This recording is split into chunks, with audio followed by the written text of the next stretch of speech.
আমার 4.5 বছর এরকমের সময় রেখে গেছে। প্রতিদিন ভিডিও কলে কথা হতো। বুক ভরা স্বপ্ন নিয়ে মালদ্বীপ গিয়েছিলেন পটুয়াখালীর জসিমউদ্দিন। ইচ্ছে ছিল কাজ করে ঋণ শোধ করবেন, এরপর সংসারে ফেরাবেন সচ্ছলতা।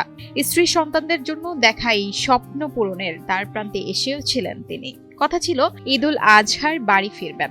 শেষ পর্যন্ত ফিরলেন ঠিকই, তবে লাশ হয়ে। বুদ্ধি হওয়ার পর থেকে কখনো বাবার সাথে দেখা হয়নি 9 বছরের জারিনের। ছোট্টবেলায় বাবার সঙ্গে কাটানো স্মৃতি মনে পড়ে কিছুটা। আসছে ঈদে বাবাকে কাছে পাওয়া যাবে, এই আনন্দেই কাটছিল ছোট্ট জারিনের দিন। কিন্তু হঠাৎ এমন ঘটনা ঘটে যাবে কে জানতো। পটুয়াখালীর বাউফলের বড় ডালিমা গ্রামের আলাউদ্দিন আহমেদের ছেলে জসিমউদ্দিন। 6 ভাই বোনের মধ্যে তিনিই সেজ। 2018 সালে গিয়েছিলেন মালদ্বীপ।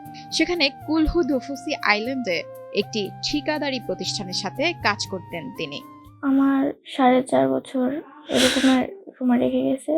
প্রতিদিন ভিডিও কলে কথা হতো। 25শে এপ্রিল হঠাৎই বুকে ব্যথা নিয়ে কুলহু দুফুসি রিজনাল হসপিটালে ভর্তি হন তিনি। ওই দিন চিকিৎসা শেষে হাসপাতাল থেকে ছেড়ে দেওয়া হয় তাকে। তবে পরদিন শনিবার রাতে প্রচন্ড বুকে ব্যথা অনুভব হলে আবারও হাসপাতালে ভর্তি করা হয় তাকে। পরে ভোর 4টার দিকে চিকিৎসাধীন অবস্থায় মারা যান জসিমউদ্দিন। তার মৃত্যুর খবরে এলাকাবাসীর মাঝেও নেমে এসেছে শোকের ছায়া। এখন আল্লাহর ইচ্ছা, এভাবে উনি চলে যাবে কেউ চিন্তাও করতে পারেনি আমরা। তাদের সামনে ঈদুল আজহায় একাত্র করার কথা এটা মানসিকতা ছিল। 29শে এপ্রিল সকল প্রক্রিয়া শেষে মালদ্বীপ থেকে বাংলাদেশে ফেরানো হয় জসিমউদ্দিনের মরদেহ।